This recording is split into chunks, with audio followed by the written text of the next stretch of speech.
The morning can be a harsh master for those who belittle the might of its call. The sun's unwelcoming light strikes closed eyelids that wince and turn away from the morning. It's no use, however, and ultimately stirs the boys awake. Drake and Jonald nurse the residual effects of last night's reverie as Tristan drags from a lack of sleep. They soldier up as boys of their mettle do. Tristan ensures the keg of that. Oh, so sweet spicy fruit water won't be left behind by electing himself to lug the hefty thing on the march. They gather what little belongings they have between them all then. They press on for the final leg of this little adventure. They stand atop a grassy hill overlooking a town of good stock. A large strait divides two land masses with the Bora on one side. This body of water flows into the bay, and the bay connects to the ocean itself. Jonald breathes in a lungful of the brine in the air, taking a moment to feel the breeze and be enveloped by nostalgia of a bygone time. Last time he stood on this very spot was with his father just before they departed. The wall that was under construction is now an imposing architectural marvel. The crisp winds blow without opposition at this hill's altitude. With it carries a waft of scents from this pocket of civilization, mostly burning wood from the many chimneys at work. Would you look at that view? Home, finally. Though the banners they're flying look a little off. They resemble my family's crest, but something's added. That makes me a little nervous, Jonald. Are these your people still, or we fixin' to walk our necks into a noose? No, I don't think so, but there might be a movement trying to challenge my family's right to rule. Frankly, I expected some pushback. However, don't you worry your ginger little head. I'll handle it. Others have aimed to seize what the Treventus house has built, and each instance it ends in a beheading of the ambitious party. It'll be fine. We seem awfully ambitious in this instance, you know. And as long as I keep my ginger head to my ginger body, I'll be happy. And only gingers can say ginger, you slur-slinging pig. It will be fine, both of you. I have to do the heavy lifting here. You two just have to mind your words, and I promise it'll be fine. Let's get to the gate. I'll do the conversing. You two just stay quiet in the meantime. It's a short yet steep jot down through the knee-high grass of this hill. One by one they drop from the abrupt and the bank and onto the smooth dirt road which leads straight into the town gates. Tristan stumbles during his fall, nearly toppling over rather than risking the small casket he cradles. The rugged portcullis gate presents itself, and the two men who stand watch at its flanks. At glance, these watchmen appear disinterested by the approaching boys. Jonald advances while Tristan and Drake stray a distance behind. With his chest pushed out and hands on his hips, Jonald puffs up his presence. I am Jonald Treventus VI, son of Jonald Treventus V. Open these gates for myself and my entourage. Town closed, residents only, no guests. Now go on back to your mothers. Look, I'm an understanding man. I have been away a while, and I understand you two sibling for parents. Trough-feeding mutts don't have a clue on the context of what I am to these lands. So go to him, tell him Jonald is at the gate and must speak with him. Now! The dark-haired watchman turns his head and spits into the dirt beside the town wall. Drake crinkles his brows and turns his head to the side just a notch. Joy? Father Joy? He's still around. Father Joy has a long-standing post here in town. Neither watchman appears moved. They look at one another to check whether if the other feels inclined to do anything. The taller man bangs on the gate. The sturdy wood makes a dense thumping sound that resembles a well-known soldier's tune called Man-Eater. It's a decent rendition considering the medium. A small window opens within the door and a set of wide paranoid eyes look at the taller guard and receives instructions via an eligible whisper. Subsequently, the window is pulled violently closed. Say, Jonald, these guys look a little rough for watchmen. We are at war. Probably all they could muster. For hire men at arms likely. Like you. Tristan is provoked into a sigh and disengages by turning about and kicking rocks to pass time. Jonald, refusing to budge, stands stalwart a distance from the watchmen, who in turn spectate his small act of bravado as lethargic spectators. After 5 minutes, Jonald's grand standing doesn't seem to lose its novelty as his audience continue to watch him pose as a fleshy effigy. The doors before Jonald whine open without a sense of urgency. A lone buggy-eyed watchman in wrinkled clothing and off-center armor steps from behind the cracked door. He beckons Jonald with a broad, quick stroke of his hand. Jonald marches between the original set of watchmen with eyes trained forward and through the ajar passage, while Tristan and Drake are slow to follow. They walk a cobblestone road through the center of the town. The faces are of women, the elderly and the young only. Any man of age looks like a watchman, who all appear to be cut from the same cloth. Every other living dwelling seems to be occupied, while those in between seem to be vacant and in disrepair. The same odd banner of Jonald's modified family crest is hung there, and here in enough frequency to make it a point of interest. What's with the banners? That's the Treventus crest, but looks like the helmet on top the shield was replaced with a scowling face.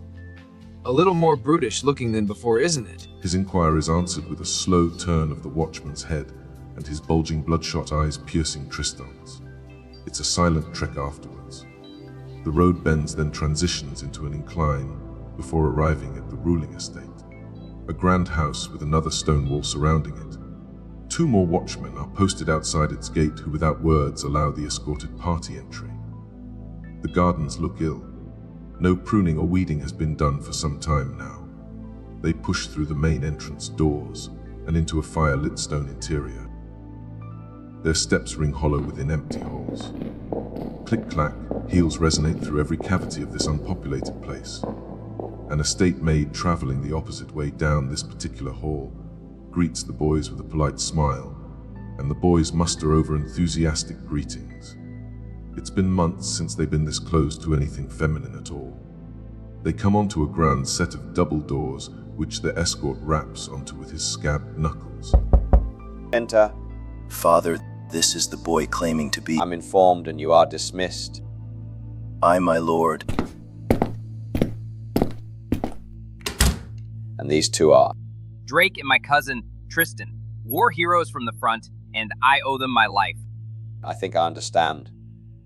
No routine you to see you back home, and here without your father, Jonald. I think we have a lot to discuss.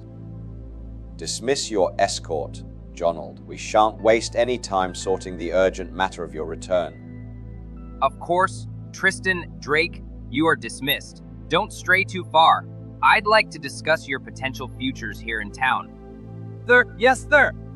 Oh my god. Why? You're war heroes, Jonald. Excuse the ginger. He's brave, but he's a Milesian. Ah, say no more.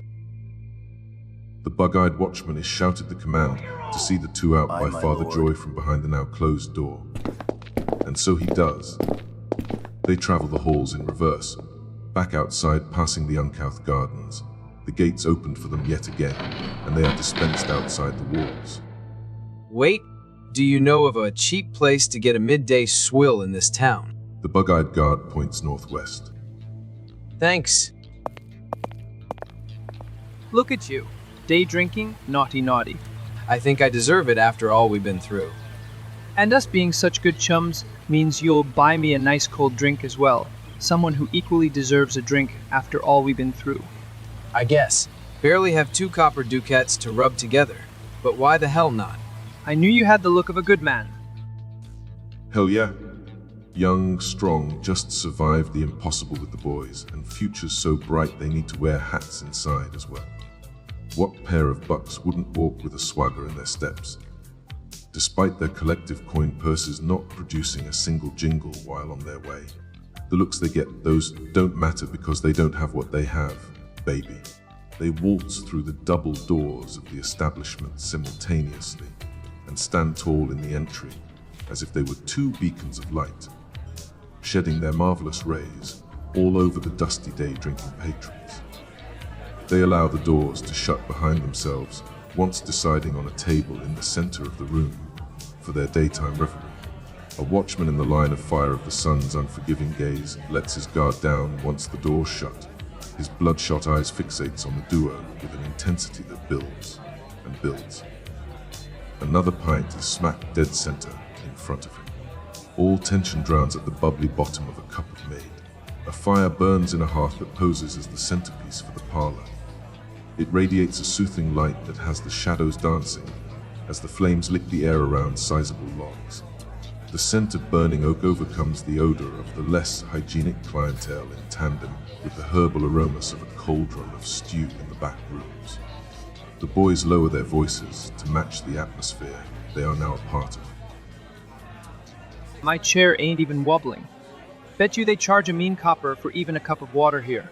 It'll be fine. Besides, we should be coming into a nice salary here in the few days. I guess. I don't like counting my chickens before they hatch, though. Jonal doesn't strike me as the valiant, noble type. Wouldn't be surprised if he cheated us somehow. Maybe, maybe not. I'll take my chances here rather than face being flayed alive or being impaled with a crossbow by some overly patriotic woman. I hear you, though you can't deny that we aren't out the woods yet. The watchmen here look a little unsavory too, don't you think? Excuse me, boys. Don't mean to stop this exciting conversation of yours, but don't want to keep ya waiting either. Can I get you anything? Oh hey, why yes. How about a beer? And one for my friend here too. You got it, darling. Like I was saying, we need to keep our guards up here. Something just ain't, right? Listening to me, mate. A messenger raven to Tristan? Yoo-hoo! Of course he isn't paying attention. Why should he? Drake doesn't have protruding hips and 2 fun mounds on his chest, does he? Does Drake have supple skin and feminine facial features? Does Drake have the voice Tristan could listen to for every single morning from now until the end of time? Hell no. In fact, who's Drake? Suspicious looking what now? Forget all that. This town will be a great town. This place has all the makings of a good life. Wow, look at her. She's so pretty. Though not all within eyeshot are pretty, neither are they kinda warm or even embracing. Not all in proximity are sensual. Elsewhere is a thing alien. It immigrated from a place far from this one, and has emotions which manifest from the same notions that Tristan has now. Passion. It burns. If left unchecked, historical accounts prove that things birthed from this place tends to burn everything and everyone, even the object of conviction.